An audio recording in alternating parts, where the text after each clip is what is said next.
If you're looking for the most affordable way to get into the Red ecosystem, then there's a good chance that you're considering the OG Red Komodo. But is it worth it in 2025? Well, as someone who's owned this camera for over 2 years and even passed on the Red Komodo X after the price dropped from $10,000 to $7,000, I want to share with you what my thoughts are and try to help answer that question. You probably know that Red slashed the price of the OG Red Komodo to under $3,000. But there are other things that you should consider when deciding whether or not this camera is right for you and if it's worth it today. So let's get into all of that. I've been using this camera for the past 2 years as my primary A camera. I feel like it helped me to grow as a filmmaker and capture some of my favorite images. The image quality is fantastic, and the versatility and modularity of this camera allowed me to rig it in a bunch of different shooting situations to be able to use it as my A camera for several years.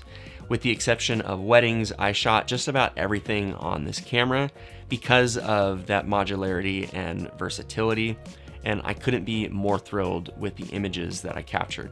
But if I had to make the same decision today in 2025, I would definitely want it pointed out to me that there are going to be some inherent limitations with this camera, and there's going to be some costs associated with overcoming those limitations.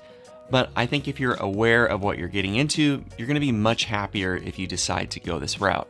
The biggest ones are going to be media and power. If you aren't aware, the OG Red Komodo and the Komodo X require different types of memory cards to help support the added frame rates and the larger, bandwidth and file sizes needed on the Komodo X.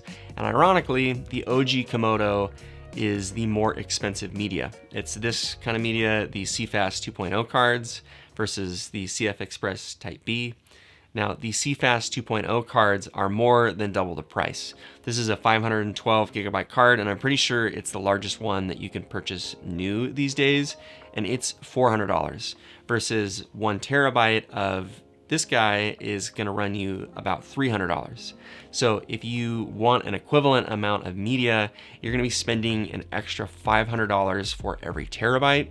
And if you get multiple terabytes, that is gonna really add up quickly and eat into your price differential between the OG and the Komodo X. When it comes to power, you have 2 options for the OG Red Komodo. You can use these BP style batteries on the back here, and these are nice. They're probably the most affordable option over a V-mount solution, and you can hot swap them, and they're gonna be like the most compact footprint that you can get in a Red. So these are going to be great for a gimbal or a car mounted situation where you just need a small footprint and lightweight. But the drawback to these is that you're not going to be able to power a monitor from this. And so if you are using this camera with, as an A camera type situation, you're going to need additional batteries to power your monitor, and that potentially is going to add to the cost, potentially eat into your price differential, and is going to be a little bit of an annoyance on set, having to charge multiple batteries and having to kind of monitor where your battery levels are both on the camera and on the monitor. And because of the SDI protocol that's required, you're going to need to unplug the monitor in a certain order when you're swapping batteries out. The other route that you can go with power is to use something like this. It's a BP to V-mount adapter that you can just slide on the back of this guy. I'm using the Core SWX version, and this thing is going to run for about $200, and it's really nice because you can just throw a V-mount battery on the back of here.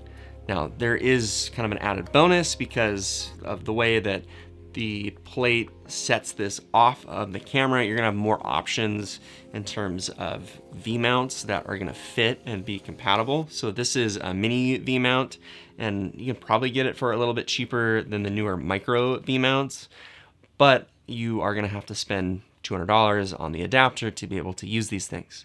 So unless you have a bunch of V-mounts lying around, you're gonna, again, eat into your price differential, potentially buying multiple battery solutions and needing an adapter to use V-mounts, especially if you're gonna want to charge other accessories like a monitor. If you're planning on using this camera as your A camera setup, then you're also gonna have to take into account what your plans are with audio. Now, the audio preamps on the OG Red Komodo are just flat out not good, and the camera was never designed as an A camera, so I can't blame Red for having kind of weak preamps. And so in order to get around this, you're probably gonna have to use an external audio recorder, or if you want decent onboard audio, you're gonna have to use microphones that have built-in preamps and amplifiers. This one is the Sennheiser MKE 400, and I picked it up so I could have decent onboard scratch audio with the camera because it has this little gain switch on the microphone that is gonna increase the gain to the point where the camera's internal preamps don't have to work as hard, and I can get decent scratch audio. So if you're using this camera in an A camera type situation, you're gonna have to factor that in. And again, the added microphones are something that are potentially gonna eat into your price differential. The rest of the OG Komodo's limitations are gonna be harder or just impossible to overcome. The Komodo X has double the frame rates, so getting slow motion footage is gonna be a lot better and easier. It has a little bit cleaner shadows, and the port layout for the I/O is gonna be a lot more user-friendly. Now, the other thing that I think is worth mentioning and considering is the fact that the Komodo X comes in a Z-mount variant.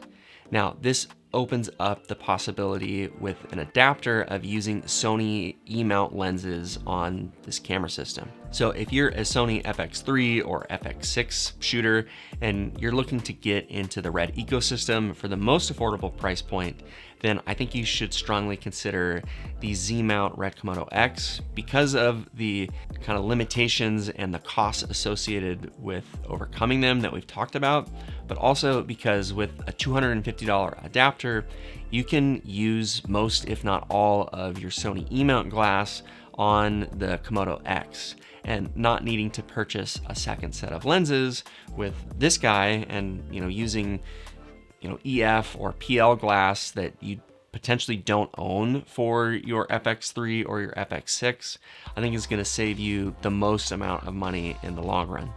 In conclusion, there is a ton of value here with this camera. For $3,000 for the body, I think it's an absolute steal. You get Red's raw codec, incredible color science, good dynamic range, and despite all of the workarounds that we've talked about and the costs associated with those workarounds, the OG Komodo can still save you a few $1,000s compared to the Komodo X. The OG Komodo is definitely the cheapest way that you can go to get into the Red ecosystem in 2025. And for that reason, I think that it's absolutely worth it. I don't necessarily think that the OG Komodo is the best camera on the market by any means. And if you're looking at cameras that are under $5,000, it really is going to come down to what you're trying to shoot and what your goals are with your camera. But I think that for certain people who want to shoot Red and want to shoot it in the most affordable way possible, I think that the OG Komodo is definitely worth it in 2025. And that's if and only if you're willing to deal with the workarounds that we've talked about previously. If that's you, then I think you're going to be super happy with this camera.